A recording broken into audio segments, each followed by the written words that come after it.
Hello students, ਅੱਜ ਅਸੀਂ ਸ਼ੁਰੂ ਕਰਨ ਲੱਗੇ ਹਾਂ ਮਹਾਤਮਾ ਬੁੱਧ ਲਾਰਡ ਬੁੱਧ। ਤਾਂ ਇਸ ਦੇ ਵਿੱਚ ਦੇਖਦੇ ਹਾਂ ਅਸੀਂ ਵੀ ਉਸ ਸਮੇਂ ਜਿਹੜਾ ਹਿੰਦੂ ਧਰਮ ਸੀ ਉਹ ਜੋ ਬਹੁਤ ਜ਼ਿਆਦਾ ਜਿਹੜਾ ਪ੍ਰਚਲਿਤ ਸੀ ਪਹਿਲਾਂ ਤੋਂ, ਤਾਂ ਪਰ ਹੌਲੀ ਹੌਲੀ ਦੋ ਧਰਮ ਜੈਨ ਧਰਮ ਅਤੇ ਬੁੱਧ ਧਰਮ ਇਹਨਾਂ ਦਾ ਬਹੁਤ ਜ਼ਿਆਦਾ ਵਿਕਾਸ ਹੋਇਆ। ਤਾਂ ਇਸ ਦੇ ਕੀ ਕਾਰਨ ਸੀਗੇ? ਤਾਂ ਇਸ ਦੇ ਲਈ ਉਸ ਸਮੇਂ ਦੀ ਰਾਜਨੀਤਿਕ ਅਵਸਥਾ ਭਾਵ ਬਿੰਬੀਸਾਰ ਅਤੇ ਅਜਾਤਸ਼ਤਰੂ ਜਿਹੜੇ ਰਾਜੇ ਸੀਗੇ ਉਹ ਦੋਵੇਂ ਸਹਿਣਸ਼ੀਲ ਸੀਗੇ। ਤਾਂ ਉਸ ਸਮੇਂ ਜਿਹੜੇ ਬ੍ਰਾਹਮਣ ਸੀਗੇ ਬਹੁਤ ਭ੍ਰਿਸ਼ਟਾਚਾਰੀ ਹੋ ਗਏ ਸੀਗੇ। ਤਾਂ ਲੋਕਾਂ ਦੀ ਉਹਨਾਂ ਵਿਰੁੱਧ ਆਵਾਜ਼ ਉੱਠਣੀ ਬਹੁਤ ਜ਼ਰੂਰੀ ਸੀ। ਇਸ ਕਰਕੇ ਲੋਕਾਂ ਨੇ ਜਦੋਂ ਆਵਾਜ਼ ਉਠਾਈ ਤਾਂ ਅਜਾਤਸ਼ਤਰੂ ਅਤੇ ਬਿੰਬੀਸਾਰ ਨੇ ਧਰਮ ਪ੍ਰਤੀ ਸਹਿਣਸ਼ੀਲਤਾ ਅਪਣਾਈ ਹੋਈ ਸੀ। ਉਹਨਾਂ ਨੇ ਜਿਹੜਾ ਉਸ ਸਮੇਂ ਦੇ ਧਰਮ ਆ ਚੁੱਕੇ ਸੀ, ਦੋ ਬੁੱਧ ਧਰਮ ਅਤੇ ਜੈਨ ਧਰਮ ਦੋਵਾਂ ਨੂੰ ਸਰਪ੍ਰਸਤੀ ਦਿੱਤੀ। ਅਤੇ ਇਹਦੇ ਵਿੱਚ ਸਮਾਜਿਕ ਅਤੇ ਧਾਰਮਿਕ ਕਾਰਨ ਬਹੁਤ ਮਹੱਤਤਾ ਰੱਖਦੇ ਆ। ਜਿਵੇਂ ਹਿੰਦੂ ਧਰਮ ਵਿੱਚ ਬਹੁਤ ਸਾਰੀ ਜਟਿਲਤਾ ਆ ਗਈ ਸੀ। ਜਦੋਂ ਹਿੰਦੂ ਧਰਮ ਹੋਂਦ ਦੇ ਵਿੱਚ ਆਇਆ ਸੀ ਵੈਦਿਕ ਕਾਲ ਦੇ ਵਿੱਚ, ਤਾਂ ਉਦੋਂ ਬਹੁਤ ਸਾਦਾ ਸੀਗਾ। ਤਾਂ ਹੌਲੀ ਹੌਲੀ ਇਹਦੇ ਵਿੱਚ ਬਹੁਤ ਸਾਰੇ ਕਰਮ ਕਾਂਡਾਂ ਦਾ, ਅੰਧ ਵਿਸ਼ਵਾਸਾਂ ਦਾ ਜਿਹੜਾ ਬੋਲਬਾਲ ਹੋ ਗਿਆ ਸੀਗਾ। ਜਿਹੜੀ ਦੀ ਫਿਲਾਸਫੀ ਸੀ ਉਹ ਸਧਾਰਨ ਲੋਕਾਂ ਦੀ ਸਮਝ ਤੋਂ ਬਾਹਰ ਦੀ ਗੱਲ ਸੀ। ਅਤੇ ਇਸ ਕਰਕੇ ਲੋਕ ਅਜਿਹਾ ਧਰਮ ਚਾਹੁੰਦੇ ਸੀ ਜਿਹੜੇ ਅੰਧ ਵਿਸ਼ਵਾਸਾਂ ਤੋਂ ਰਹਿਤ ਹੋਵੇ ਅਤੇ ਇੱਕ ਸਾਦਾ ਅਤੇ ਪਵਿੱਤਰ ਜੀਵਨ ਬਤੀਤ ਕਰਨ ਦੇ ਵਿੱਚ ਮਾਰਗਦਰਸ਼ਨ ਕਰੇ।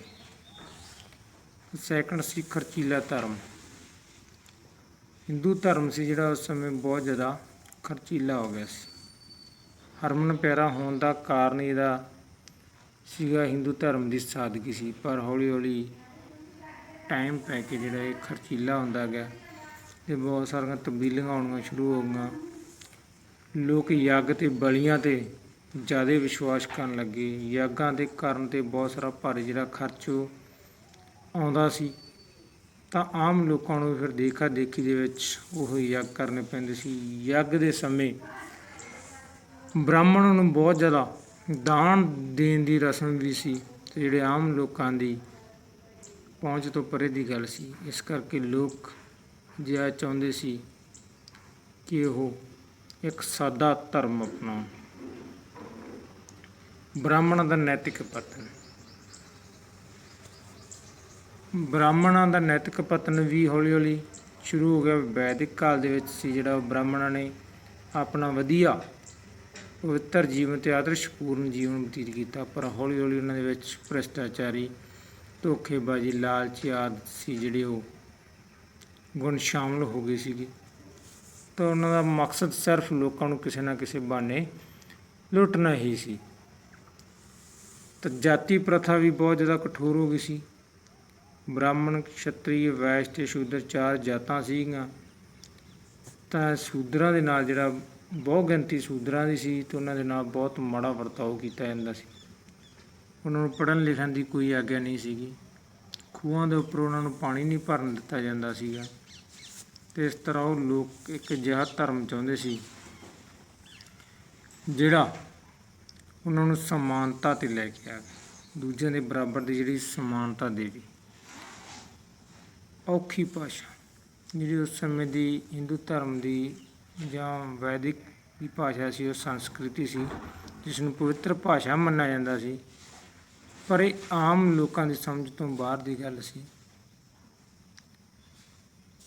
ਆਮ ਲੋਕ ਸੀ ਜਿਹੜੇ ਉਹ ਇਹ ਭਾਸ਼ਾ ਨਹੀਂ ਸਮਝ ਸਕਦੇ ਸੀ। ਸਾਰਾ ਜਿਹੜਾ ਇਤਿਹਾਸ ਸੀਗਾ ਉਪਨਿਸ਼ਦ, ਵੇਦ, ਜਿਹੜੇ ਵੈਦਿਕ ਗ੍ਰੰਥ ਸੀਗੇ, ਬ੍ਰਾਹਮਣ ਗ੍ਰੰਥ ਹੋ ਗਏ, ਰਾਮਾਇਣ ਹੋ ਗਏ, ਮਹਾਂਭਾਰਤ, ਸਾਰੇ ਇਹ ਸੰਸਕ੍ਰਿਤੀ ਵਿੱਚ ਲਿਖੇ ਗਏ ਜਿਹੜੇ ਆਮ ਲੋਕ ਨਹੀਂ ਸਮਝ ਸਕਦੇ ਸੀ। ਇਸ ਕਰਕੇ ਲੋਕ ਇਹ ਚਾਹੁੰਦੇ ਸੀਗੇ ਕਿ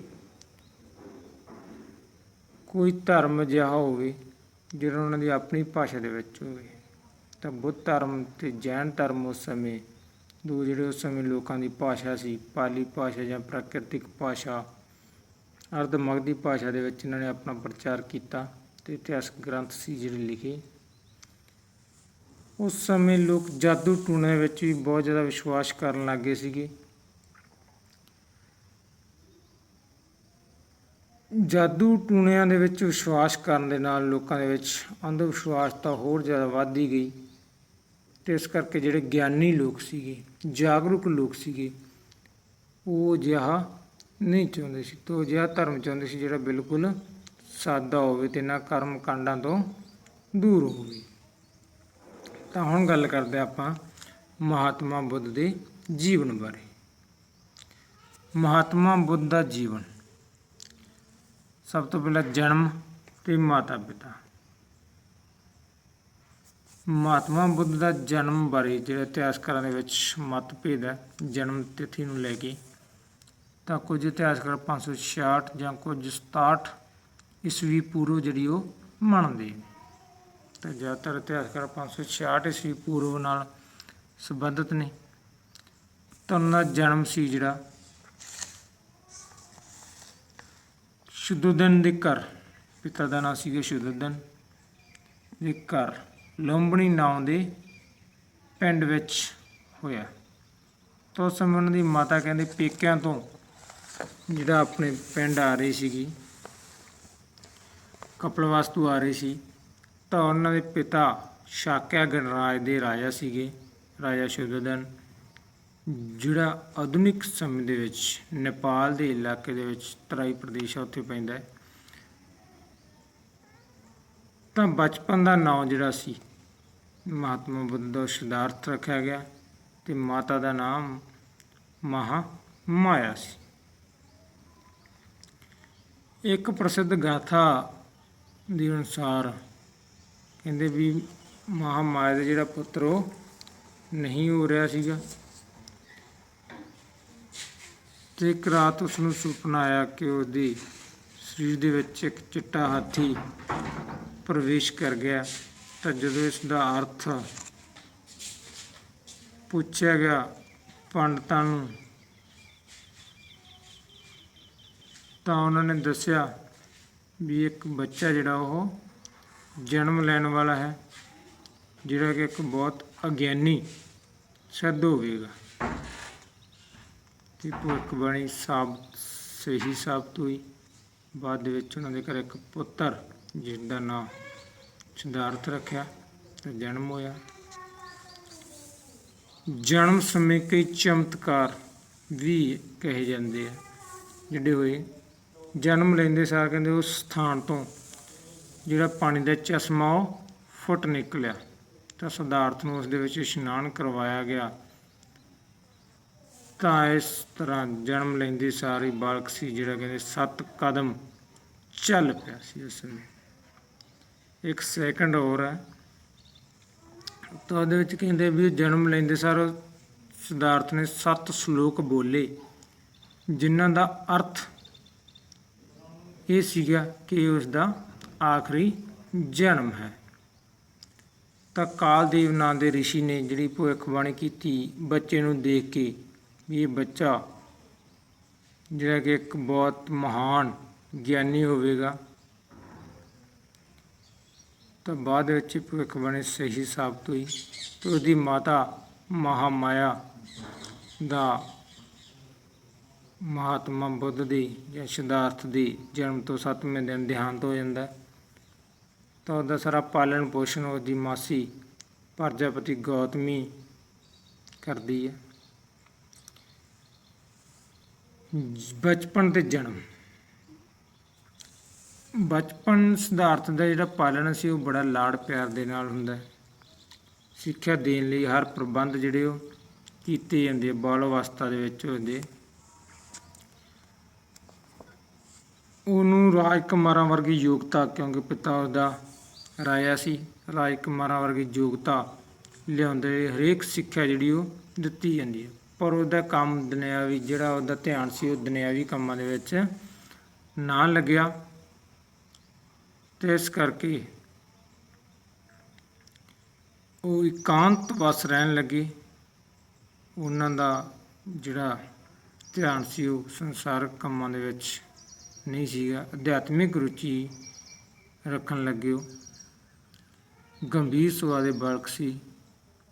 ਕੋਈ ਵੀ ਜੋ ਵੀ ਉਹਦੀ ਸਿੱਖਿਆ ਵਾਸਤੇ ਪ੍ਰਬੰਧ ਕੀਤੇ ਗਏ, ਕਹਿੰਦੇ ਵੀ ਉਹਦੇ ਰਹਿਣ ਲਈ ਅਲੱਗ-ਅਲੱਗ ਤਿੰਨੋਂ ਬਾਰਿਸ਼ ਦੇ ਮੌਸਮ ਦੇ ਵਿੱਚ, ਗਰਮੀ ਦੇ ਵਿੱਚ ਜਾਂ ਬਸੰਤ ਰੁੱਤ ਲਈ ਅਲੱਗ-ਅਲੱਗ ਮਹਿਲ ਬਣਾਏ ਗਏ, ਪਰ ਕੁਝ ਵੀ ਉਸ ਨੂੰ ਸੰਤੁਸ਼ਟ ਸੀ ਜਿਹੜਾ ਉਹ ਨਾ ਕਰ ਸਕਿਆ।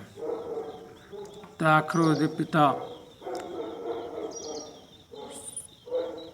ਸੁਧੋਧਨ ਨੇ ਉਹਨਾਂ ਦਾ ਧਿਆਨ ਸੀ ਜਿਹੜਾ ਅਧਿਆਤਮਿਕ ਵਿਚਾਰਾਂ ਤੋਂ ਹਟਾਉਣ ਦੇ ਲਈ ਉਹਨਾਂ ਦਾ ਵਿਆਹ 16 ਸਾਲ ਦੀ ਉਮਰ ਵਿੱਚ ਰਾਜਕੁਮਾਰੀ ਯਸ਼ੋਧਰਾ, ਜੋ ਸ਼ਕ ਵੰਸ਼ ਦੇ ਰਾਜਕੁਮਾਰੀ ਸੀਗੀ, ਤਾਂ ਉਸ ਦੇ ਨਾਲ ਕਰ ਦਿੱਤਾ। ਤਾਂ ਉਹਨਾਂ ਦੇ ਘਰ ਇੱਕ ਪੁੱਤਰ ਦਾ ਜਨਮ ਹੋਇਆ ਜਿਸ ਦਾ ਨਾਂ ਰਾਹੁਲ ਰੱਖਿਆ ਗਿਆ। ਰਾਹੁਲ ਦਾ ਅਰਥ ਹੈ ਬੰਧਨ। ਤਾਂ ਇਸ ਅਜਿਹਾ ਕੰਮ ਕਰਨ 'ਤੇ ਵੀ ਸੀ ਜਿਹੜਾ ਮਹਾਤਮਾ ਬੁੱਧ ਦਾ ਜਿਹੜਾ ਧਿਆਨ ਸੀ ਉਹ ਦੁਨਿਆਵੀ ਕੰਮਾਂ ਦੇ ਵਿੱਚ ਨਾ ਲੱਗ ਸਕਿਆ। 4 ਮਹਾਨ ਦ੍ਰਿਸ਼ ਵੈਰੀ ਇੰਪੋਰਟੈਂਟ ਹੈ। ਤਾਂ ਸਿਧਾਰਥ ਨੂੰ ਇੱਕ ਦਿਨ ਆਪਣੇ ਰਥਵਾਨ ਚੰਨਾਂ ਨੂੰ ਲੈ ਕੇ ਬਾਹਰ ਨਿਕਲੇ ਤਾਂ ਉਹਨਾਂ ਨੇ 4 ਮਹਾਨ ਦ੍ਰਿਸ਼ ਦੇਖੇ। ਸਭ ਤੋਂ ਪਹਿਲਾਂ ਇੱਕ ਬੁੱਢਾ ਆਦਮੀ ਜਿਸ ਨੂੰ ਘਰੋਂ ਬਾਹਰ ਕੱਢ ਦਿੱਤਾ ਸੀ। ਦੂਸਰਾ ਇੱਕ ਰੋਗੀ ਵਿਅਕਤੀ ਸੀਗਾ ਜਿਹਨੂੰ ਕੋਈ ਰੋਗ ਨਾ ਲੱਗਿਆ ਹੋਇਆ ਸੀਗਾ। ਤੀਸਰਾ ਇੱਕ ਮੁਰਦਾ। ਤੀਸਰਾ ਸੀ ਜਿਹੜਾ ਉਹ ਇੱਕ ਮੁਰਦਾ ਆਦਮੀ ਦੀ ਅਰਥੀ ਜਿਹਦੇ ਪਾਸ ਬੈਠੇ ਹੋਏ ਦੇ ਪੜੋਸੀ ਜਿਹੀ ਪਿੱਠ ਸਿਆਪਾ ਕਹਿ ਦੇ ਕਿ ਆਪਾਂ ਉਹ ਕਰ ਰਹੇ ਸੀਗੇ। ਅਤੇ ਚੌਥਾ ਇੱਕ ਸਾਧੂ ਸੰਤ ਜਿਹੜਾ ਫਕੀਰ ਸੀ ਉਹ ਦੇਖਿਆ। ਤਾਂ ਉਸਨੇ ਸਮਝਿਆ ਮਹਾਤਮਾ ਬੁੱਧ ਨੇ ਵੀ ਇਹ ਦੁਨੀਆ ਦੁੱਖਾਂ ਦਾ ਘਰ ਹੈ। ਇਸ ਲਈ ਸਿਧਾਰਥ ਨੇ ਆਪਣਾ ਜਿਹੜਾ ਘਰ ਉਹ ਤਿਆਗ ਦਿੱਤਾ। ਤਾਂ ਆਖਰ ਇੱਕ ਰਾਤ ਤੋਂ ਆਪਣੇ ਪਤਨੀ, ਬੱਚੇ ਅਤੇ ਪਰਿਵਾਰ ਨੂੰ ਸੁੱਤਾ ਪਿਆ ਛੱਡ ਕੇ ਉਹ ਘਰੋਂ ਬਾਹਰ ਚਲੇ ਗਏ। ਅਤੇ ਉਸ ਸਮੇਂ ਉਹਨਾਂ ਦੀ ਉਮਰ ਸੀ ਜਿਹੜੀ ਉਹ 29 ਸਾਲਾਂ ਦੀ ਸੀ। 29 ਵਰ੍ਹਿਆਂ ਦੀ ਉਮਰ ਦੇ ਵਿੱਚ ਉਹਨਾਂ ਨੇ ਆਪਣਾ ਜਿਹੜਾ ਘਰ ਸੀਗਾ ਉਹ ਤਿਆਗ ਦਿੱਤਾ। ਗਿਆਨ ਦੀ ਪ੍ਰਾਪਤੀ। ਘਰ ਤਿਆਗਣ ਤੋਂ ਬਾਅਦ ਸਿਧਾਰਥ ਪਹਿਲਾਂ ਮਗਧ ਦੀ ਰਾਜਧਾਨੀ ਰਾਜਗ੍ਰਹਿ ਪਹੁੰਚੇ। ਉੱਥੇ ਉਹਨਾਂ ਨੇ ਗੁਰੂਆਂ ਅਰਧ ਕਲਾਮ ਅਤੇ ਉਦਰਿਕ ਰਾਮਪੁੱਤਰ ਕੋਲੋਂ ਜਿਹੜੀ ਸਿੱਖਿਆ ਪ੍ਰਾਪਤ ਕੀਤੀ, ਪਰ ਉਹਨਾਂ ਦੇ ਮਨ ਨੂੰ ਸ਼ਾਂਤੀ ਨਾ ਮਿਲੀ। ਤਾਂ ਫਿਰ ਉਹ ਆਪਣੇ 5 ਸਾਥੀਆਂ ਨੂੰ ਨਾਲ ਲੈ ਕੇ ਔਰਵੇਲਾ ਦੇ ਜੰਗਲਾਂ ਵਿੱਚ ਗਏ, ਜਿੱਥੇ ਉਹਨਾਂ ਨੇ 6 ਸਾਲ ਤਪੱਸਿਆ ਹੋਰ ਕੀਤੀ, ਪਰ ਇੱਕ ਕਠੋਰ ਤਪ ਵੀ ਉਹਨਾਂ ਨੂੰ ਗਿਆਨ ਪ੍ਰਾਪਤ ਨਾ ਕਰ ਸਕੇ। ਅਤੇ ਜਿਹੜੇ 5 ਸਾਥੀ ਸੀ ਉਹਨਾਂ ਦੇ, ਉਹ ਉਹਨਾਂ ਨੂੰ ਛੱਡ ਕੇ ਚਲੇ ਗਏ। ਤਾਂ ਹੁਣ ਸਿਧਾਰਥ ਇਕੱਲੇ ਰਹਿ ਜਾਂਦੇ ਆ। ਤਾਂ ਉੱਥੋਂ ਬੋਧ ਗਇਆ ਚਲੇ ਜਾਂਦੇ ਆ। ਸਿਧਾਰਥ ਸੀ ਜਿਹੜੇ ਉਹ ਬੋਧ ਗਇਆ ਚਲੇ ਜਾਂਦੇ ਆ। ਤਾਂ ਜਿਹੜੇ 5 ਸਾਥੀ ਸੀ ਉਹਨਾਂ ਨੂੰ 5 ਵੱਡੇ ਵੀ ਕਿਹਾ ਜਾਂਦਾ। ਤਾਂ ਬੋਧ ਗਇਆ ਜਾ ਕੇ ਇੱਕ ਪਿੱਪਲ ਦੇ ਰੁੱਖ ਹੇਠਾਂ ਸਮਾਧੀ ਲਾ ਕੇ ਬੈਠ ਜਾਂਦੇ ਆ। ਤਾਂ ਸਮਾਧੀ ਜਿਹੜੀ ਕੁਝ ਇਤਿਹਾਸਕਾਰਾਂ ਅਨੁਸਾਰ 48 ਦਿਨ ਦੀ ਸਮਾਧੀ ਮਗਰੋਂ, ਕੁਝ ਇਹਨਾਂ ਨੂੰ 7 ਦਿਨ ਦੀ ਸਮਾਧੀ ਕਹਿੰਦੇ ਆ। ਤਾਂ ਨਿਰੰਜਨਾ ਨਦੀ ਦੇ ਕੰਢੇ 'ਤੇ ਜਿਹੜਾ ਪਿੱਪਲ ਦੇ ਰੁੱਖ ਹੇਠਾਂ ਬੈਠਦੇ ਆ, ਤਾਂ ਉੱਥੇ ਉਹਨਾਂ ਨੂੰ ਕਹਿੰਦੇ ਗਿਆਨ ਦੀ ਜਿਹੜੀ ਪ੍ਰਾਪਤੀ ਉਹ ਹੁੰਦੀ ਹੈ। ਤਾਂ ਇਸ ਕਰਕੇ ਬੁੱਧ ਗਿਆਨਵਾਨ ਅਖਵਾਏ। ਬੁੱਧ ਦਾ ਅਰਥ ਹੈ ਗਿਆਨਵਾਨ। ਜਿਸ ਰੁੱਖ ਦੇ ਥੱਲੇ ਉਹਨਾਂ ਨੂੰ ਗਿਆਨ ਦੀ ਪ੍ਰਾਪਤੀ ਸੀ, ਉਸ ਨੂੰ ਬੋਧੀ ਰੁੱਖ ਦੇ ਨਾਲ ਨਾਲ ਪੂਜਿਆ ਜਾਂਦਾ। ਗਿਆਨ ਪ੍ਰਾਪਤੀ ਸਮੇਂ ਮਹਾਤਮਾ ਬੁੱਧ ਦੀ ਉਮਰ ਸੀ ਜਿਹੜੀ ਉਹ 35 ਵਰ੍ਹਿਆਂ ਦੀ ਸੀ। ਉਸ ਤੋਂ ਬਾਅਦ ਧਰਮ ਪ੍ਰਚਾਰ ਦੇ ਵਿੱਚ ਸਭ ਤੋਂ ਪਹਿਲਾਂ ਬਨਾਰਸ ਦੇ ਕੋਲ ਸਾਰਨਾਥ ਪਹੁੰਚੇ। ਬਨਾਰਸ ਕੋਲ ਸਾਰਨਾਥ, ਇੱਥੇ ਮਹਾਤਮਾ ਬੁੱਧ ਨੇ ਆਪਣਾ ਪਹਿਲਾ ਉਪਦੇਸ਼ ਸੀ ਜਿਹੜਾ ਆਪਣੇ ਪੁਰਾਣੇ 5 ਸਾਥੀ ਜਿਹੜੇ ਉਸ ਨੂੰ ਛੱਡ ਕੇ ਆਏ ਸੀਗੇ ਤਪੱਸਿਆ ਦੇ ਵਿੱਚ, ਜਿਨ੍ਹਾਂ ਨੂੰ 5 ਵੱਡੇ ਵੀ ਕਿਹਾ ਜਾਂਦਾ, ਉਹਨਾਂ ਨੂੰ ਸਭ ਤੋਂ ਪਹਿਲਾਂ ਆਪਣਾ ਉਪਦੇਸ਼ ਦਿੱਤਾ, ਜਿਸ ਨੂੰ ਧਰਮ ਚੱਕਰ ਪਰਿਵਰਤਨ ਦੇ ਨਾਂ ਨਾਲ ਵੀ ਯਾਦ ਕੀਤਾ ਜਾਂਦਾ। ਧਰਮ ਚੱਕਰ ਪਰਿਵਰਤਨ। ਪਹਿਲੇ ਉਪਦੇਸ਼ ਨੂੰ, ਮਹਾਤਮਾ ਬੁੱਧ ਦੇ ਪਹਿਲੇ ਉਪਦੇਸ਼ ਨੂੰ ਕੀ ਕਿਹਾ ਜਾਂਦਾ? ਧਰਮ ਚੱਕਰ ਪਰਿਵਰਤਨ। ਮਹਾਤਮਾ ਬੁੱਧ ਇਸ ਤਰ੍ਹਾਂ ਲਗਭਗ 45 ਵਰ੍ਹਿਆਂ ਤੱਕ ਥਾਂ ਥਾਂ ਜਾ ਕੇ ਉਪਦੇਸ਼ਾਂ ਦਾ ਪ੍ਰਚਾਰ ਕਰਦੇ ਰਹੇ ਤਾਂ ਸਰਲ ਉਪਦੇਸ਼ ਲੋਕਾਂ ਦੇ ਮਨ 'ਤੇ ਡੂੰਘਾ ਅਸਰ ਪਿਆ ਅਤੇ ਉਹਨਾਂ ਦੇ ਪੈਰੋਕਾਰ ਬਣਦੇ ਚਲੇ ਗਏ। ਬੁੱਧ ਦੇ ਪੈਰੋਕਾਰਾਂ ਵਿੱਚ ਮਗਧ ਦਾ ਰਾਜਾ ਸੀ ਜਿਹੜਾ ਬਿੰਬੀਸਾਰ, ਅਯਾਤ ਸ਼ਤਰੂ, ਕੌਸ਼ਲ ਦਾ ਪ੍ਰਸੇਨਜੀਤ, ਕੁਸਾਂਬੀ ਦਾ ਉਦੇਜਨ ਅਤੇ ਵਿਸ਼ਾਲੀ ਦੇ ਜਿਹੜੇ ਪ੍ਰਸਿੱਧ ਵਿਸ਼ਵਾ ਅਮਰਾਪਲੀ, ਕਪਿਲਵਾਸਤੂ ਦੇ ਸ਼ਾਸਕ ਸ਼ੁੱਧੋਧਨ ਜਿਹੜਾ ਉਹਨਾਂ ਦਾ ਪਿਤਾ ਸੀਗਾ, ਮਾਤਾ ਪ੍ਰਜਾਪਤੀ ਗੌਤਮੀ, ਬੁੱਧ ਦੀ ਪਤਨੀ ਯਸ਼ੋਧਰਾ ਅਤੇ ਉਹਦਾ ਪੁੱਤਰ ਰਾਹੁਲ ਵੀ ਉਹਨਾਂ ਦੇ ਜਿਹੜੇ ਚੇਲੇ ਸੀ ਉਹ ਬਣੇ। ਮਹਾਪਰਿਨਿਰਵਾਣ। ਮਹਾਤਮਾ ਬੁੱਧ ਦੇ ਉਪਦੇਸ਼ਾਂ ਤੋਂ ਭਟਕੀ ਮਨੁੱਖਤਾ ਨੂੰ ਜਿਹੜਾ ਗਿਆਨ ਦਾ ਮਾਰਗ ਦਿਖਾਇਆ ਤਾਂ 80 ਸਾਲ ਦੀ ਉਮਰ ਦੇ ਵਿੱਚ ਬੁੱਧ ਨੇ ਕੁਸ਼ੀਨਗਰ ਪਹੁੰਚੇ ਅਤੇ ਉੱਥੇ 486 ਈਸਵੀ ਪੂਰਵ, ਕੁਝ ਇਤਿਹਾਸਕਾਰਾਂ ਦੇ ਅਨੁਸਾਰ ਜਿਹੜਾ 483 ਈਸਵੀ ਪੂਰਵ ਮੰਨਿਆ ਜਾਂਦਾ ਇਸ ਸਮਾਂ। ਕਹਿੰਦੇ ਉਸ ਤੋਂ ਪਹਿਲਾਂ ਜਿਹੜਾ ਪਾਵਾ ਵਿਖੇ ਚੁੰਡਾ ਨਾਂ ਦੇ ਸੁਨਹਿਰੇ ਤੋਂ ਲੁਹਾਰ ਤੋਂ ਜਿਹੜਾ ਭੋਜਨ ਖਾਧਾ ਉਹਨਾਂ ਨੇ ਤਾਂ ਉਹਦੇ ਕਰਕੇ ਉਸ ਨੂੰ ਪੇਚਸ ਸੀ ਜਿਹੜੇ ਉਹ ਲੱਗ ਗਏ ਤਾਂ ਫਿਰ ਉਹ ਕੁਸ਼ੀਨਗਰ ਦੇ ਵਿੱਚ ਗਈ ਤਾਂ ਉੱਥੇ ਉਹਨਾਂ ਦੇ ਜਿਹੜਾ ਦੇਹਾਂਤ ਹੈ ਜਾਂ ਕਹਿ ਦਈਏ ਆਪਾਂ ਵੀ ਸਰੀਰ ਨੂੰ ਉਹ ਤਿਆਗ ਦਿੰਦੇ ਆ। ਅਤੇ 3 ਮਹੀਨੇ ਪਹਿਲਾਂ ਹੀ ਉਹਨਾਂ ਨੇ ਕਹਿੰਦੇ ਘੋਸ਼ਣਾ ਕਰ ਦਿੱਤੀ ਸੀ ਅਤੇ ਇਸ ਘਟਨਾ ਨੂੰ ਮਹਾਪਰਿਨਿਰਵਾਣ ਦੇ ਨਾਂ ਨਾਲ ਯਾਦ ਕੀਤਾ ਜਾਂਦਾ। ਤਾਂ ਬੁੱਧ ਨੇ ਉਸ ਸਮੇਂ ਆਪਣੇ ਪ੍ਰਸਿੱਧ ਚੇਲਾ ਸੀ ਜਿਹੜਾ ਉਹਦਾ ਚੰਨਾ, ਉਸ ਨੂੰ ਆਪਣੇ ਕੋਲੇ ਬੁਲਾ ਕੇ ਬੁੱਧ ਧਰਮ ਦੇ ਜਿਹੜੇ ਸਾਰੇ ਸ਼ੰਕੇ ਸੀ ਉਹ ਦੂਰ ਕੀਤੇ ਤਾਂ ਉਹਨਾਂ ਨੇ ਦੱਸਿਆ ਜਾਂ ਉਹਨਾਂ ਦੇ ਅੰਤਮ ਸ਼ਬਦ ਸੀ ਜਿਹੜੇ ਉਹ ਸੀ, ਦੁਨੀਆ ਦੀ ਹਰ ਸ਼ੈ ਹੈ ਜਿਹੜੀ ਉਹ ਨਾਸ਼ਵਾਨ ਹੈ। ਭਾਵ ਜਿਹੜੀ ਦੁਨੀਆ ਦੀ ਚੀਜ਼ ਬਣੀ ਹੈ ਉਸ ਦਾ ਅੰਤ ਇੱਕ ਦਿਨ ਲਾਜ਼ਮੀ ਹੈ। ਤਾਂ ਇਸ ਤਰ੍ਹਾਂ ਬੁੱਧ ਪਰੰਪਰਾ ਦੇ ਅਨੁਸਾਰ ਮੌਤ ਸਮੇਂ ਵੀ ਕਹਿੰਦੇ ਚਮਤਕਾਰ ਹੋਈ। ਮੌਤ ਸਮੇਂ ਬਰਛਾਂ ਨੂੰ ਬਿਨਾਂ ਮੌਸਮ ਦੇ ਜਿਹੜੇ ਫੁੱਲ ਖਿੜ ਗਏ, ਉਹਨਾਂ ਉੱਤੇ ਫੁੱਲਾਂ ਦੀ ਵਰਖਾ ਹੋਈ। ਸਵਰਗ ਤੋਂ ਚੰਦਰ ਫੁੱਲ ਵਰਸੇ ਤਾਂ ਆਕਾਸ਼ ਤੋਂ ਸਵਰਗ ਦੇ ਗੀਤਾਂ ਦੀਆਂ ਜਿਹੜੀਆਂ ਧੁਨੀਆਂ ਸੀ ਉਸ ਸਮੇਂ ਸੁਣਾਈ ਦਿੱਤੀਆਂ ਗਈਆਂ ਇੱਕ ਪ੍ਰਸਿੱਧ ਗਾਥਾ ਦੇ ਅਨੁਸਾਰ। ਤਾਂ ਇਹ ਸੀਗਾ ਮਹਾਤਮਾ ਬੁੱਧ ਦਾ ਜੀਵਨ। ਤਾਂ ਇਸ ਤੋਂ ਅੱਗੇ ਇਹਨਾਂ ਦੇ ਅਸੀਂ ਜਿਹੜੇ ਕੰਮ ਸੀਗੇ, ਇਹਨਾਂ ਦੀਆਂ ਸਿੱਖਿਆਵਾਂ ਸੀਗੀਆਂ ਜਾਂ ਬੁੱਧ ਧਰਮ ਦੇ ਵਿੱਚ ਕਿਹੜੀਆਂ ਕਿਹੜੀਆਂ ਹੋਰ ਸੰਪਰਦਾਵਾਂ ਦਾ ਜਨਮ ਹੋਇਆ ਤਾਂ ਇਹਦੇ ਬਾਰੇ ਪੜ੍ਹਾਂਗੇ। Thanks, have a nice day.